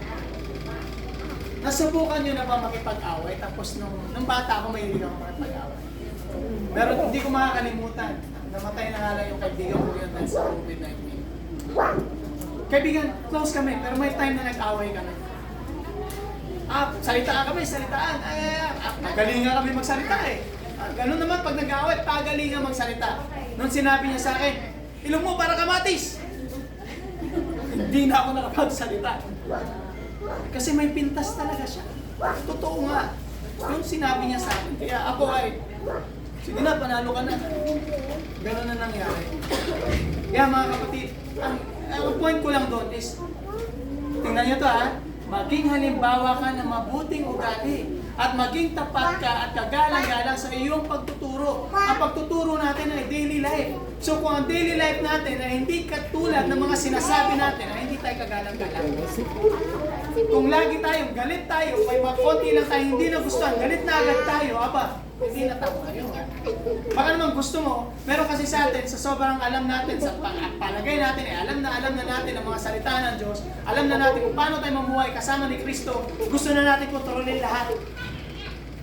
Hindi po ganun. Hindi po natin kayang kontrolin ang lahat kasi ang may kontrol lamang sa mga bagay-bagay ay ang Panginoon. Kung gusto mo itong kontrolin, ang tawag sa'yo ay control freak ka. Pag sinabing control freak, nagagalit ka pag ang mga bagay-bagay na gusto mong mangyari ay hindi nangyayari. Naiinis ka na pag ang isang kapatiran o ang isang kamag-anak mo o kung sino mahal mo sa buhay na gusto mong gumawa nito ay hindi niya ginawa. Ang tawag po doon ay control freak. Hindi po ganoon ang tinuturo sa ating pagtuturo ng Panginoon. Ang gusto po ng Panginoon sa atin ay maging halimbawa na mabuting ugali. Kaya hindi maiwasan sa isang iglesia, sa isang bahay, sa isang pamilya, sa isang trabaho, na nagkakaroon ng away-away. Bakit? Dahil kay Kristo. Paano ko nasabing dahil kay Kristo? Yung mga katangian pinag-usapan natin kanina ay hindi present. Wala. Walang care. Hindi ka naman nag-aalala dun sa isang tao, kaya wala kang pakialam sa kanya. Walang age, walang pagpapakumbaba. Ayaw mo magpakumbaba, so pataasan kayo, so gulo. Walang respeto, pakialam ko sa'yo. Ayaw mo siyang i-inspire. Ayaw mo mag-serve. At ayaw mo magturo. Kaya nangyayari, dahil wala si Kristo, doon nangyayari yung paghiwalay-hiwalay. Doon nangyayari na ang isang samahan ay nabubuhat. Kaya kapatid, ang tanong ko sa ating lahat, are you a Christian? Or are you an ex-Christian? Ang sineselebrate ba natin ay Christmas o Xmas? Pagbulay-bulayan natin yung mga kapatid. Mag-review muna tayo bago natin pagbulay-bulayan yan. Letter C is care. Letter H is letter R. Respect. Right. Letter I. Inspire. Letter S. Serve. Letter T. Teach. Okay. Itong lahat ng ito. Ano summary nito? Christian. Christian? Christ? Okay. Salitang Christ. Niloloko niyo naman ako. Eto, mga kapatid, ang summary po nito ay ito. Sinasabi po natin na ang panahon ng Christmas ay panahon ng pagmamahalan. Pagmamahalan sa mamahalang natin. Yun po ang totoo. Sa panahon ng Christmas, ang binibigyan natin ng mga regalo ay yung mga mahalang natin sa buhay. Sa panahon ng Christmas, ang gusto na natin makasama, ang gusto natin maka-fellowship ay yung mga gusto natin. Sa panahon ng Christmas, gusto lang natin ay pagmamahalan. Dahil ito ay season ito. But when you say love, Colossians 3 verse 14. Pansin nyo, hindi natin natakil itong verse na ito. Basta dinaan na lang natin siya. Higit sa lahat, taglayin ninyo ang pagmamahalan na siya nagbubuklod sa lahat ng saganap at pagkakaisa. So lahat ng mga bagay-bagay na pinag-usapan natin ng ugali ni Kristo, kung walang pagmamahal, wala itong silbi. Baka napipilitan ka lang respetuhin siya dahil sinabi na si Kristo, si Christ letter R is respected. Ayan, kailangan ko siya respetuhin kahit pa wala siyang kwenta. Ganon. Eh di ginudge mo pa rin siya. Diba? Kailangan ko siya alalahanin kasi sabi, Christ is to care. Napipilitan ka lang. Pero, kung ang kung lahat ng ito na karakteristik ni Kristo ay kailangan natin ibuklod sa pagmamahalan, bakit nga ba napunta dito si Jesus Christ? Bakit ba? Anong unang rason? Upang hanapin. Ang unang rason ay ang kasalanan natin. Hindi naman siya dapat pupunta dito kung wala tayong mga kasalanan eh. Dahil sa kanya, sa ating mga kasalanan, kaya napilitan siya pumunta rito. Ay, hindi ko sasabing napilitan. Kasi talagang bukal sa loob ang pupunta dito. Nakaplano na plan. So, dahil sa ating mga kasalanan. Plan. Pangalawa, ano? Plan. Pagmamahal na ito mga kapatid. Ang Bible, kung isa-summarize natin ang salita, ang Bible, ito ay all about love. Una, it's all about law. Nung panahon ng Old Testament, it's all about law. Ano ba yung mga ano? Ganun kasi tayo eh. Madalas sa ating mga Kristiyano, nananatili pa rin sa law. Nananatili pa rin sa batas. Kaya ikaw, napipilitan kang gawin ng mga bagay-bagay na to, gusto mong sumunod lamang dahil ito ang batas. 10 Commandments, memorize natin lahat. Ito ang gagawin natin kasi ito nasa 10 Commandments. Pero asan doon ang pagmamahal? Kaya pansin mo, pagdating ni Jesus Christ, mayroong isang babae na nahuli na nakikiapit sa mga lalaki kasi marami siyang asawa at gustong patayin ng mga huhusga sa kanya. Anong sinulat ni Jesus? Anong sinulat ni Jesus dun sa lupa? Kung sinong walang kasalanan siyang unang bumato. Naalala niyo ba yung kwentong yun? Yes. Wala nakabato. Tama? Dahil lahat alam na makasalanan tayo. ang pagmamahal ay napaka-importante. Tingnan niyo to mga kapatid. Dito ako magsasalita sa mag-end sa mga verse na to. Makapag 1 Corinthians chapter 13 verse 1. Makapagsalita man ako sa wika ng mga tao at mga anghel, kung wala naman akong pag-ibig, para lamang akong kampanang maalingaw o pompiyang na maingay. So kahit pa gaano mo kagaling mag-preach, kahit pa gaano ka sa palagay mo, napakaganda ng tinuro mo, kung wala itong pag-ibig, hindi po magre-resulta yan.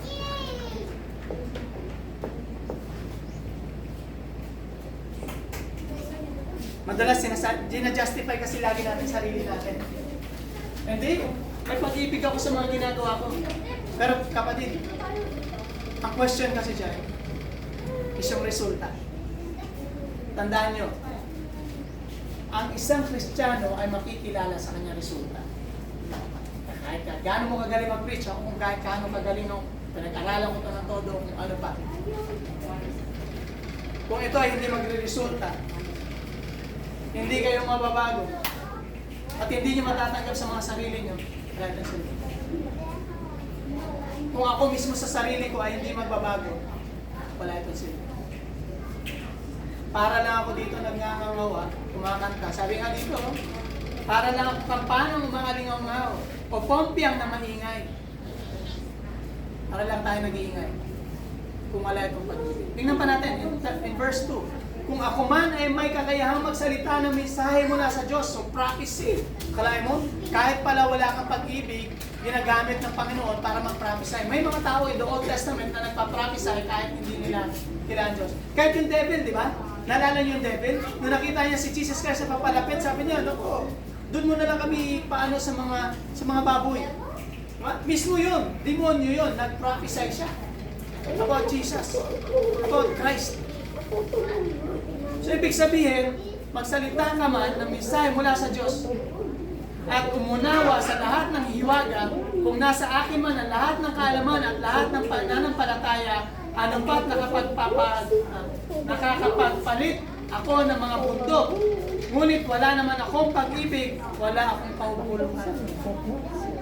So, kahit pa kaya mo magpalipat ng bundok sa ibang lugar, kahit pa mapagawa mong makabuhay ka, huwag may makabuhay pa ka, ewan ko, pero naman gano'n. Makapagaling ka man na may sakit, o kung ano man mirakulo na gawin sa'yo ng Panginoon sa buhay mo, pero kung wala kang pag-ibig, wala din ito siya. Hindi rin ito tatagal. Marami sa mga Kristiyano nakikita niya, nakakalungkot.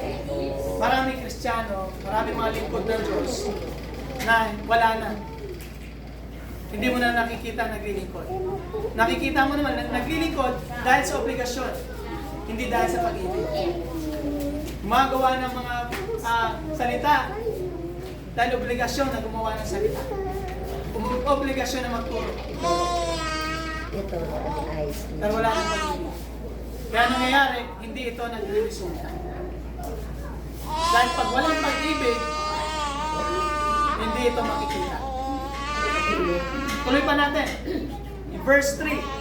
At kung ipamigay ko man ang lahat ng aking mga ari-arian at ialay ang aking katawan upang sunugin, ngunit wala naman akong pag-ibig, wala rin akong mapapala.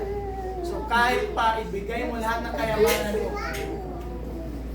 kung napipilitan ka lang, o hindi naman ito dahil sa pagmamahal, wala rin itong silbi.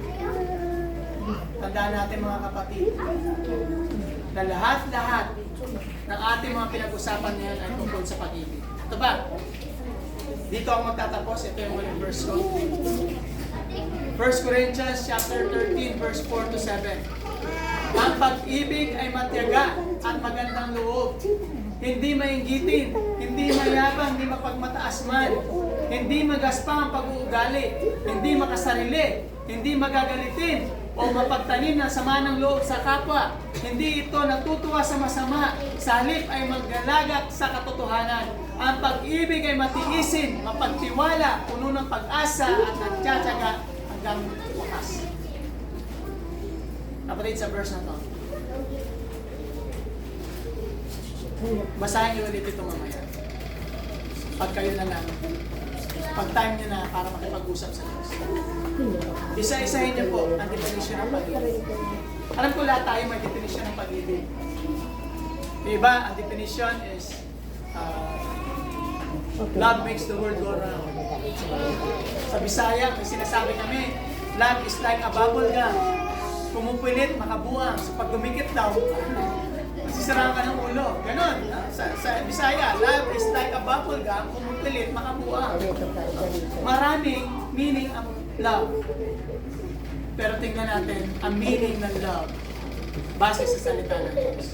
Ngayon, hindi mayabang, hindi mainggitin, matyaga, magandang loob, hindi magaspang ang pag-uugali, hindi makasarili, hindi magagalitin, o mapagtanim ng sama ng loob sa kapwa, hindi ito natutuwa sa masama, sa halip ay nagagalak sa katotohanan.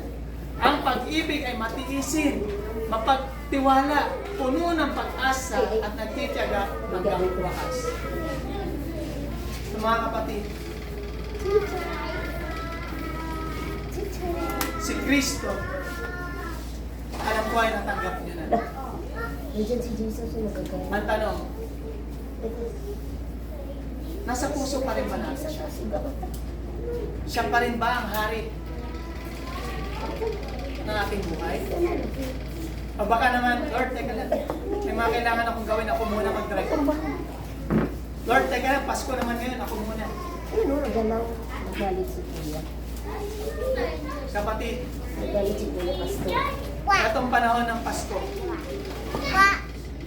ibalik natin si Kristo sa tunay na meaning nito. Hindi ito Xmas, kundi Christmas. Siya dapat ang maghari sa panahon ito. Tingnan nyo, kanina Christmas, tingnan nyo, naging naka-capital letters na yung Christ. Bakit? Dahil dapat sa panahon ito, siya ang ma-highlight. Sa selebrasyon natin, bakit nga ba ang pinaka-gist ng verse natin ay lahat ng gawin natin at sabihin ay dapat para ito kay Kristo. Bakit? Dahil siya naman talaga dapat ang sentro ng mga buhay natin bilang Kristiyano. Amen. Kaya, it's either Christmas or, ano sa palagay niyo? Christmas or? New Year. Galing, Christmas or Christmas or nothing. Si Kristo ang sentro ng selebrasyon natin ngayon or wala na. Nasa-celebrate lang tayo. Wala. Isa pa, bago ako matapos. Ano napapansin nyo? Dito. God. I am the light. Sige.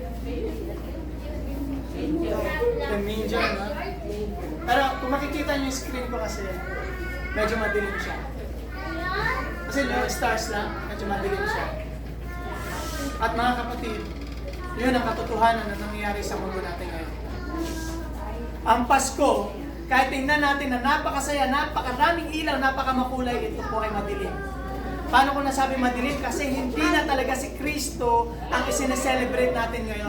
Ang sineselebrate natin ay yung season. Ang sineselebrate natin ay yung kasayahan, ang regalo, ang pera, 13-month, 14-month, bonus, o kung ano pa. Kaya nagagalit na sila. Panahon na po, mga kapatid. Para muling lumiwanag ng Pasko. Alam niyo ba yung kanta yun sa ABS-CBN? Muling Liliwanag ba ang Pasko? Ganun may lyrics na. liwanag. Oh, at saka Tingnan po natin sa verse na to. Revelations 22 verse 16. I am the bright morning star. Liliwanag lamang po ang ating Pasko kung si Kristo ang talagang nasa sentro nito. Gamitin po natin ang time na to para po mag-reflect tayo. Yuko po natin ang ating mga sarili. come here. Yuko po natin ang ating mga ulo. Come here.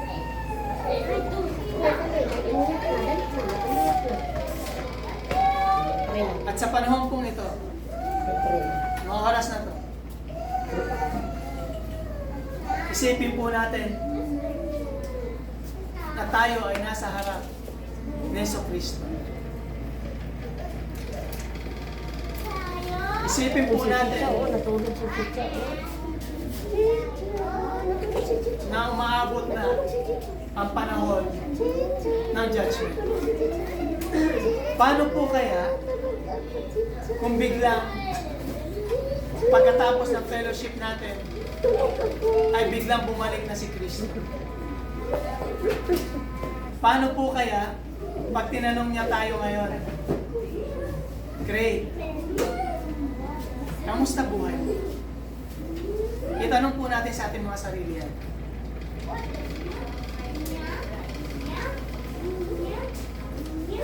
Kapatid, ito pong panahon na to ay ilagak lamang natin sa pagre-reflect at sa re-reconcile sa ating mga sarili. Alam ko po may mga naririnig tayong mga ingay sa paligid.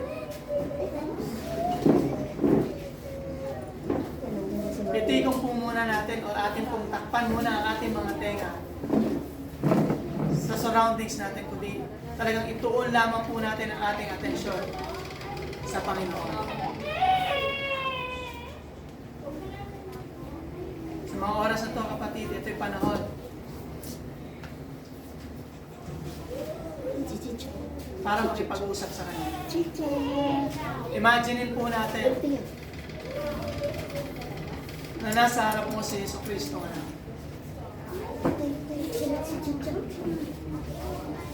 Kung nasa harap mo si Yesu Cristo ngayon,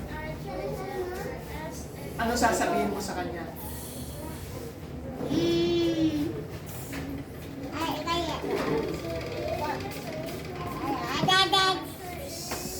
Kung nasa harap mo si Yesu Cristo ngayon, kaya mo ba siyang tingnan?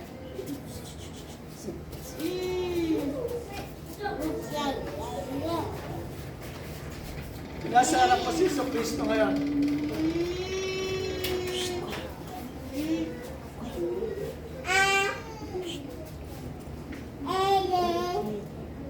ano gagawin mo? Kung nasa harap mo si Yesu Cristo ngayon,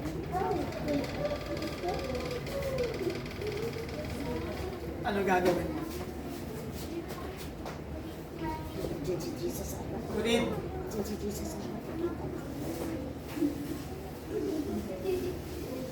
ikaw lamang at si Yesu Cristo makakaalam.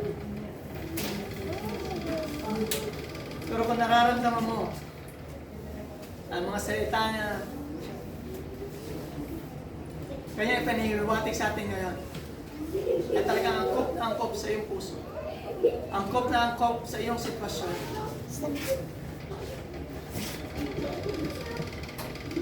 Andyan siya sa harap mo. Kausapin mo siya. Sabihin mo kung anong gusto mong sabihin sa kanya. At siya'y makikinig sa'yo. Kung may mga tao na hindi mo talaga kayang patawarin, may mga tao na sadyang sobrang sakit ang dinulot sa buhay mo, panahon na para tunay mo siyang ibigay kay Kristo. Nasa harap mo siya ngayon.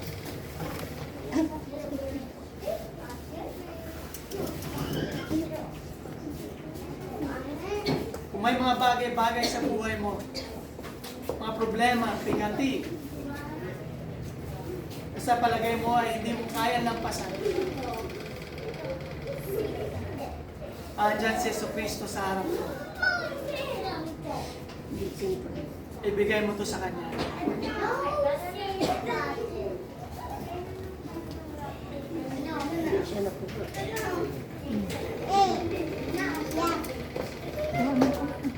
At kung sa palagay mo ay hindi ka nagiging tapat sa iyong pagsisilbi kay Yesu Cristo, sa palagay mo ay nababalot pa rin ng iyong sariling kagustuhan ang iyong relasyon sa Kanya, panahon na para isuko mo lahat sa Kanya. Panahon na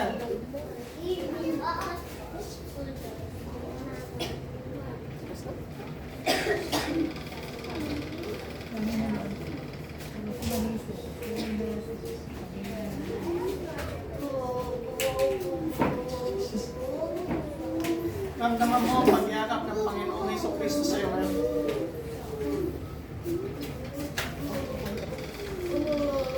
Kapatid, niyayakap ka niya.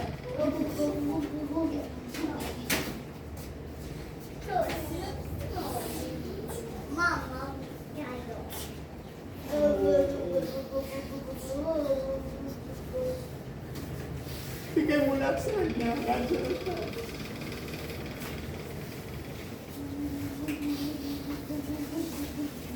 Jesus.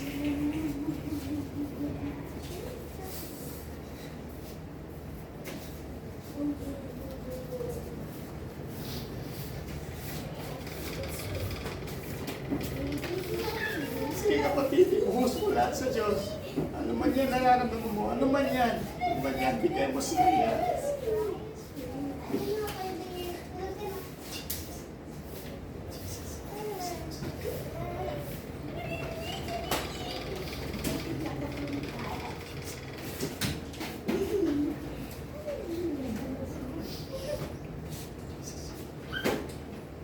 Kaya mong yakapin ka ng Panginoon.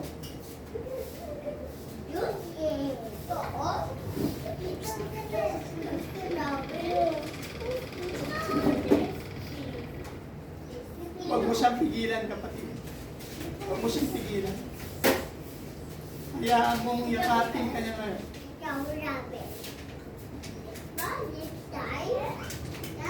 Hindi mo siya mararamdaman kung ikaw ay pilit na magpupumitas.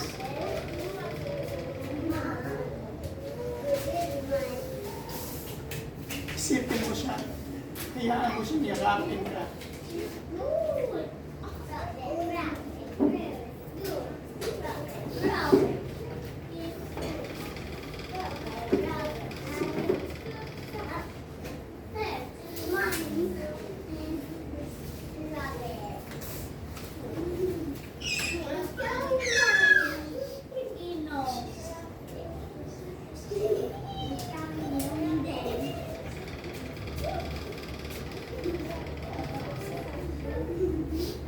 Ay malalangin. Jesus, salamat sa iyong presensya. Salamat. At hindi mo kami tinitingnan sa aming parilit na, kundi tinitingnan mo ang aming mga puso. Panginoon, alam mo po ang puso ng bawat isa. Wala po ni isa sa amin ang kaya magkunwari na aming nararamdaman ngayon. Dahil ikaw lamang, Panginoon, ang nakakapatid sa bawat isang puso na andito ngayon. Panginoon,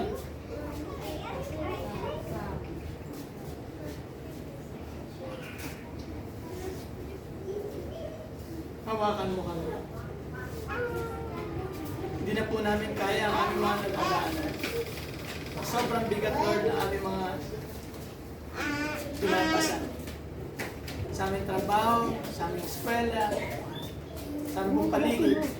Panginoon, sinusuko na po namin ito sa iyo. At higit sa lahat, sinusuko po namin sa iyo ang aming buhay sa oras na. Kung ano man po, Panginoon, ang mali sa aming mga paglilingkod sa inyo ng mga nakaraan, patawarin mo kami. At turuan nyo kami, Panginoon, na mabuhay at maging tapat na lingkod ninyo. Maging tapat na Kristiyano. Na ang lahat ng aming salita, lahat ng aming sabihin, lahat ng aming gawin ay para lamang sa inyo. Turuan nyo kami, Panginoon, dahil hindi po namin ito kaya. Magaling lamang po kami magkunwari. Magaling lamang po kami magayos ng aming mga sarili sa labas. Pero Panginoon, ikaw lang po ang may kakayanan na iayos ang aming mga kalooban. Panginoon, as we celebrate the holiday season, or ang pag-aalala namin sa iyong kapanganakan dito sa mundo, Nawa po na ang diwa ng Pasko na ang iyong pagmamahal ay siyang tunay na mamayani sa puso ng bawat isa. Nawa po, Panginoon,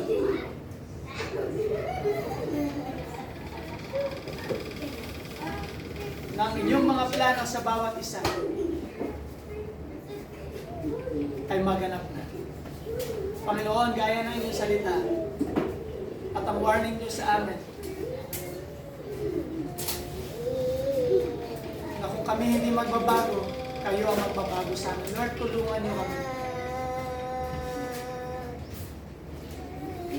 At baguhin niyo kami ng naaayon sa iyong kalooban.